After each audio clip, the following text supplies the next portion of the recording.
చూస్ country delight, live better. ఇప్పుడే country delight యాప్ని download చేసుకోండి. Lung disease, okay. ఐ అంటే ఏమిటి? ఓకే, ఇస్కిమిక్ లంగ్ డిసీజ్ ఉండొచ్చు. ఇస్కిమిక్ అనే పదం ఏమి అర్థం కాకుంటే ఇస్కిమిక్ అని వదిలిపెడతారన్నమాట. యాక్చువల్లీ కొన్ని రోగాలు, స్క్లీరోసిస్ అని ఉంది ఇంకొక రోగం. అంటే అక్కడికక్కడ డిపాజిట్స్ ఎక్కువ అవుతాయి. లంగ్స్లో అయితే ఒకటి, చర్మం మీద ఒకటి, స్క్లీరోడర్మా అంటారు, మల్టిపుల్ స్క్లీరోసిస్ అని కూడా అంటారు. సో ఇలాంటి వీటికి అన్నిటిని పుస్తకంలో పట్టించేసామమ్మా. లంగ్స్ డిసీజ్ శ్వాసకోశ సంబంధ రోగాలు అని కొర్రలు ఎక్కువగా వాడాలి. కొర్రల పొట్టు, కొర్రల పీచు పదార్థం లంగ్స్ని, శ్వాసకోశాలని చాలా శుభ్రం చేస్తుంది అన్నమాట. సో మీరు 6 నెలల్లో బాగు చేసుకోవచ్చు. 3 రోజులు కొర్రలు, మిగిలిన ధాన్యం ఒక్కొక్క రోజు. అతి అద్భుతమైన కషాయాలు లంగ్స్కి సంబంధించి పసుపు, శుంఠి, మిరియాలు, మెంతాకు, తమలపాకు, ఈ కషాయాలు చాలా అద్భుతంగా పనిచేస్తాయి. ఈ శ్వాసకోశ రోగాలు ఉన్న వాళ్ళు ఉదయం నేను చెప్పినట్టు ఆ సూర్యుడు ఉదయించే ఆ సమయంలో 10 నిమిషాలు దేవుణ్ణి ధ్యానం చేయండి. మీ ఊపిరిని మీరు గమనించండి.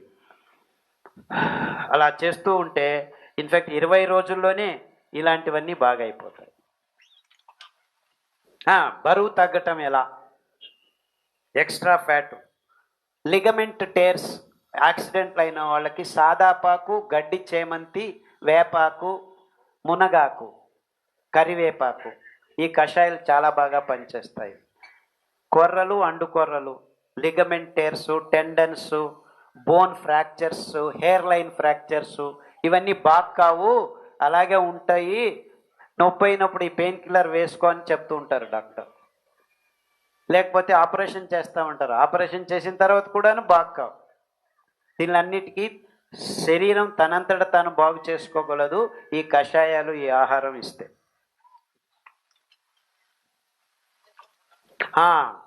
కళ్ళు రెప్పలు కింద పడిపోతాయి, అవంతకవే పడిపోతూ ఉంటాయి. ఇది నరాల సంబంధ దౌర్భాగ్యం. పుస్తకంలో నరాల సంబంధ రోగాలని రాశారు. ఆ పట్టిలో ఉన్నదాన్ని వాడితే సరిపోతుందమ్మా. ఇది కళ్ళ సంబంధం కాదు, ఇది నరాల సంబంధం. ఫ్రోజన్ షోల్డర్, ఈ షోల్డర్లో అన్ని రకాలైన కొలుకు పదార్థాలన్నీ చేరుకుంటడం వల్ల ఇలా ఎత్తేదానికి కాదు, ఇలా పక్కకు తిప్పేదానికి కాదు. చాలామంది డయాబెటిక్ పేషెంట్స్కి ఈ బాధలు వస్తుంటాయి. ఆ షుగర్ తగ్గించడం వల్లను, యాక్చువల్లీ హోమియోపతిలో కొన్ని మంచి మందులు ఉన్నాయి, వేగంగా బాగవుతుంది. ఎక్కడైనా హోమియోపతి డాక్టర్ దగ్గరికి వెళ్ళి మందులు తీసుకోండి. దీనికి ముఖ్యంగా కావాల్సింది కరిగించేదానికి సామెలు, అరికలు, కొర్రలు 3 రోజులు తినండి, మిగిలిన ధాన్యం ఒక్కొక్క రోజు. సో ఇలాంటి ప్రాబ్లమ్స్కి అన్నిటికీను పుస్తకంలో రాశారు, జాగ్రత్తగా చూడండి. సెరిబ్రల్ పాలసీ ఇంతవరకే చెప్పాము. బుద్ధిమాంద్యం, autism, special children, differently abled, అలాంటి దాంట్లో ఆ పట్టిలో ఉన్న దాంట్లో వాడండి, సరిపోతుంది. ఈ మోకాలు తీసేసి మళ్ళీ కొత్త మోకాలు అది మాత్రం చేయించుకోకండి.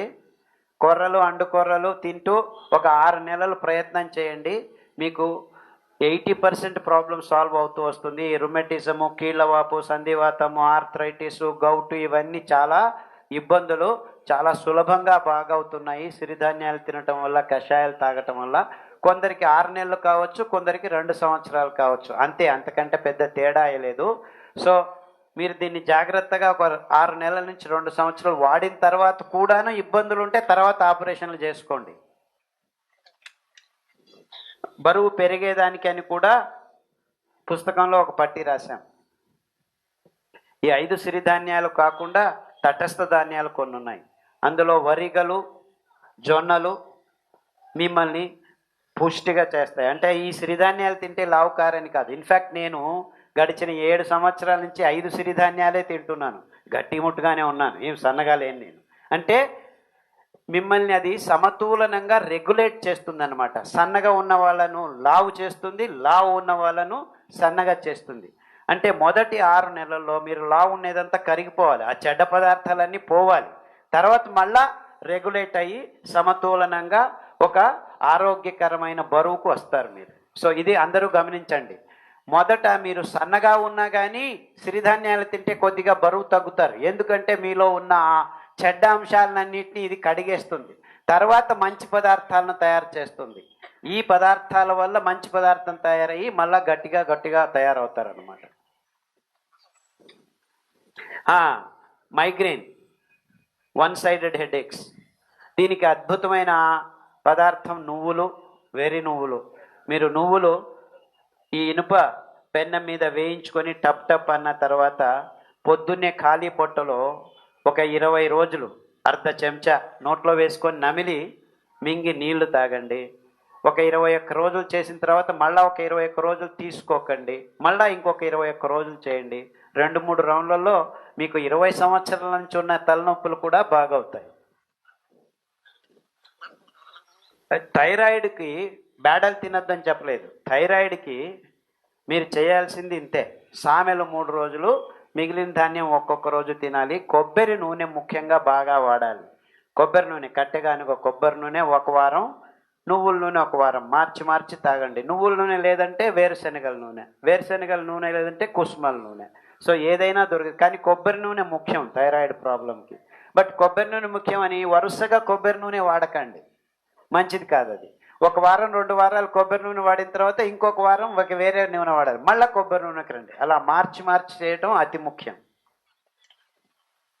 సికిల్ సెల్ అనీమియా, థెలసీమియా, రక్తము, సిఎంఎల్, ఏఎంఎల్, ఇవి రక్తానికి సంబంధించిన ప్రాబ్లమ్స్ అన్నీ పుస్తకంలో రక్త క్యాన్సర్ అని ఒక పట్టి ఉందండి. క్యాన్సర్, ఇది క్యాన్సర్ కాకపోయినా మీరు ఆ క్యాన్సర్ పట్టిలో ఉన్న ఆహారం, కషాయాలు తాగితే ఇది కూడా బాగయ్యేదానికి వీలవుతుంది. ప్రోస్టేట్ క్యాన్సర్, ఈ మగవాళ్ళకి ప్రోస్టేట్ గ్లాండ్ అని ఉంటుంది ఈ మూత్ర కోశం దగ్గర, దాంట్లో క్యాన్సర్ వచ్చిందని పుస్తకంలో క్లియర్గా మెన్షన్ చేశారండి, ప్రోస్టేట్ క్యాన్సర్ అని. దానికి కావాల్సిన ఆహారము, కషాయాలు అందులో ఉన్నాయి. చాలామంది ఈ ఆహారం తినడం మొదలుపెట్టిన తర్వాత అదేదో మేము ఏదో చేసేస్తున్నాము, ఇవంతా తినట్లేదే అని వాపోతూ ఉంటారు. ఆ వాపోవటం వల్లనే కొద్దిగా నీరసం వచ్చేస్తుంది మీకు. అంటే మానసికంగా మీరు ఈ సిరిధాన్యాల వైపు మళ్ళినా కానీ శారీరకంగా అయ్యో అది కావాలి, ఇంకా ఆ వరి బియ్యము దానిని వదులుకోలేక కొంతమందికి చాలా ఇబ్బందులు అవుతుంటాయి. కొద్దిగా గట్టిగా మనసు చేసి 6 వారాలు చేస్తే మీరు కంప్లీట్గా అటువైపుకి వెళ్ళిపోతారు, ఏ ఇబ్బందులు ఉండవు. స్టామరింగ్, 12 సంవత్సరాల పాపం మాట్లాడుతూ హాహా అంటూ పూర్తిగా చెప్పలేకపోతుంది. అంటే మాట్లాడేదానికి కావలసిన నరాల సంయోజనం ఇక్కడ సరిగ్గా లేకపోవటం వల్ల. దానికి చాలా సింపుల్గా కొర్రలు, అండు కొర్రలు 3 రోజులు, మిగిలిన ధాన్యం ఒక్కొక్క రోజు, 9 రోజుల ఆవర్తనం సైకిల్. దానికి తోడు కషాయాల్లో సాదాపాకు, పసుపు, దాల్చిన చెక్క, అరటి బోద, ఈ 4 కషాయాలు వారం మార్చి ఆల్రెడీ చెప్పినట్లు మీకు వెర్రి నువ్వుల నూనె, కొబ్బరి నూనె వారం మార్చి తాగిపిస్తే 2 సంవత్సరాల్లో అమ్మాయి సరిగ్గా మాట్లాడగలుగుతుంది, ఏమి ఇబ్బంది ఉండదు. వారికోస్ వీన్స్, వెంకటేశ్వరరావు గారు చాలా కష్టపడి చిన్న పుస్తకం తయారు చేశాడు. నేను చెప్పింది ఇంత అయితే దాన్ని అంతా సంగ్రహించి వారికోస్ వీన్స్, ఆహారం, కషాయాలు, నూనెలు ఎలా తాగాలి, ఆరోగ్యశ్రీ అని. ఇది పీడిఎఫ్ కాపీ రైతు నేస్తామని మీరు గూగుల్లో సెర్చ్ చేస్తే దొరుకుతుంది, అది ఫ్రీగా డౌన్లోడ్ చేసుకోవచ్చు. కావాలంటే ఇక్కడే మీ ప్లేస్ ఖైరతాబాద్, స్టాల్ కూడా ఉందండి, అడ్రస్ అంతా ఉంది. ఇది 5 రూపాయలు 10 రూపాయలు సరిగ్గా తెలియదు నాకు.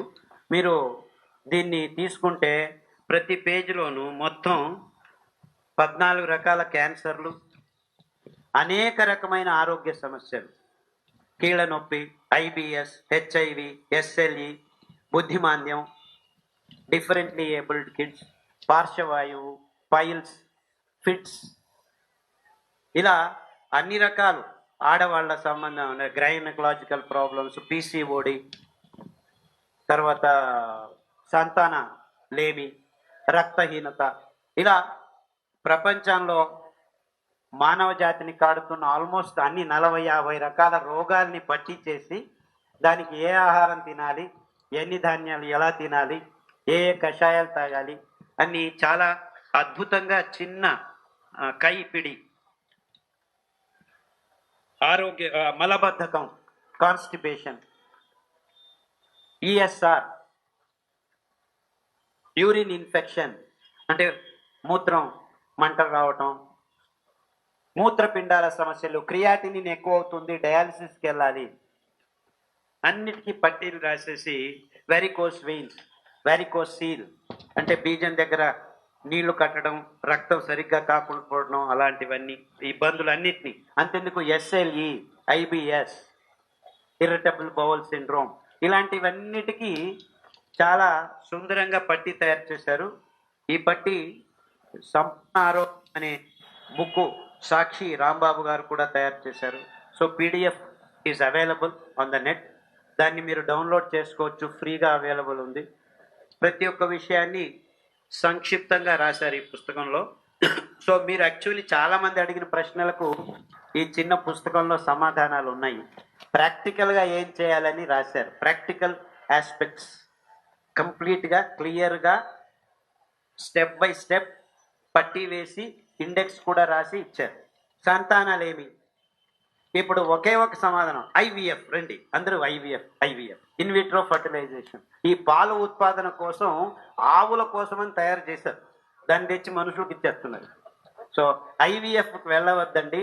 Almost only 4%, 5% is the success rate.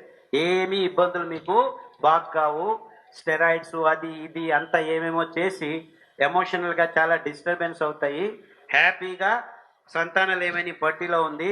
అద్భుతమైన సిరిధాన్యాలు తినండి, హాయిగా నడవండి, కషాయాలు తాగండి, ఆడుతూ పాడుతూ మీకు పిల్లలు పుడతారు. ఏమీ ఇబ్బంది లేదు. వందల వేల మంది నాకు ఫోన్లు చేసి చెప్తున్నారు. ఇన్ఫ్యాక్ట్ అమెరికాలోనే 6 సార్లు అబార్షన్ అయ్యి ఐవీఎఫ్లు చేసి ఇది చేసి అది చేసి వాళ్ళు కూడాను ఏదో సెలవులకని ఇంటికి వచ్చి నా లెక్చర్ విని ఎందుకైనా మంచిదని 3 నెలలు ఉందామని ఇక్కడే ఉండి భార్యాభర్తలు ఈ తిని ఉంటే ఆ పిల్ల ఆహా అని ప్రెగ్నెంట్ అయిపోయామని చెప్పి కాళ్ళకి నమస్కారం చేసి పోతున్నారు. వచ్చి నాకు నమస్కారం చేద్దారా బాబు, దేవుడికి వెళ్ళి నమస్కారం చేయండి ఎక్కడైనా అని చెప్తున్నాను. సో ఏమీ ఇబ్బంది లేదండి. సంతానాలేమి అని ఉంది, ఆ పట్టిలోది వాడండి. ఇంకా కొద్ది రోజు కిడ్నీ ట్రాన్స్ప్లాంట్ అంటారు. క్రియాటినిన్, కిడ్నీ లేచిపోతుంది, డయాలసిస్ చేస్తున్నాము, కాలేదు, కొత్త కిడ్నీ వేస్తాము. సో కిడ్నీ సమస్యలు అని పుస్తకంలో ఉందండి. అరికలు సామెలు 3 రోజులు వాడాలి, మిగిలిన ధాన్యం ఒక్కొక్క రోజు. దానికి తోడు పునర్నవ కషాయం, కొత్తిమీర కషాయం, రణపాల ఆకు కషాయం, అరటి బొక్క కషాయం, 4 కషాయాలని వారం మార్చి తాగితే 9 వారాల్లో మీకు క్రియాటినిన్ తగ్గుతూ వస్తుంది. 9 నెలల్లో పూర్తిగా తగ్గిపోతుంది. చాలా మంది వందల వేల మంది బాగు చేసుకుంటున్నారు, ఏ ఇబ్బందులు లేదు. కిడ్నీ సమస్యలు ఎక్కువగా ఎందుకు వస్తున్నాయంటే అందరూ ప్రోటీన్ మంచిది అని డాక్టర్లు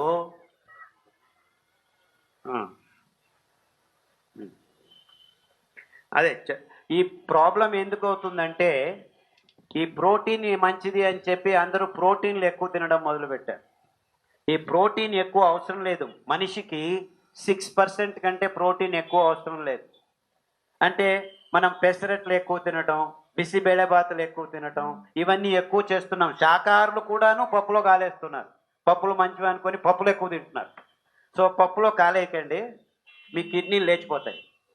సో జాగ్రత్తగా గమనించండి. నేను చెప్పేది ఏంటంటే ఈ సిరిధాన్యాల్లో మనకు కావాల్సినంత ప్రోటీన్ ఉంది, పెద్దగా ఎక్కువగా ప్రోటీన్ పైనుంచి అవసరం లేదు. కాబట్టి మీరు డాక్టర్ కాదర్ చెప్పింది చేస్తున్నా కానీ ఒకవైపు మళ్ళీ పెసరట్లు ఇది అది తింటూ ఉంటారు, లేకపోతే పల్లీలు ఎక్కువగా తినటం, ఇలాంటి అలవాట్లన్నీ ఉంటాయి. అవన్నిటి నుంచి దూరం అవుతే మీకు కిడ్నీ తొందరగా కోలుకుంటుంది. కిడ్నీ ప్రాబ్లమ్స్ ఎక్కువ ఎందుకు అవుతున్నాయంటే మనం ప్రోటీన్ ఎక్కువగా తింటున్నాం. మన ఆహారంలో శాకాహారులైనా మాంసాహారులైనా కానీ ప్రోటీన్ ఎక్కువగా తినటం మొదలుపెట్టాం. మనం ప్రోటీన్ ఎక్కువ అవసరం లేదు, మన ప్రోటీన్ తయారు చేసుకోగలం. మనకు కావాల్సిన ప్రోటీన్ మనం తయారు చేసుకోగలం, ఏమీ ఇబ్బంది లేదు. సో మీరు ఎక్కువగా ప్రోటీన్ల వైపు మొగ్గు చూపకండి. ప్రోటీన్ మంచిది అని చెప్పి పన్నీరు, సోయాబీన్ పన్నీరు, ఈ పన్నీరు ఇలా ఎక్కువ తినడం మొదలుపెట్టారు.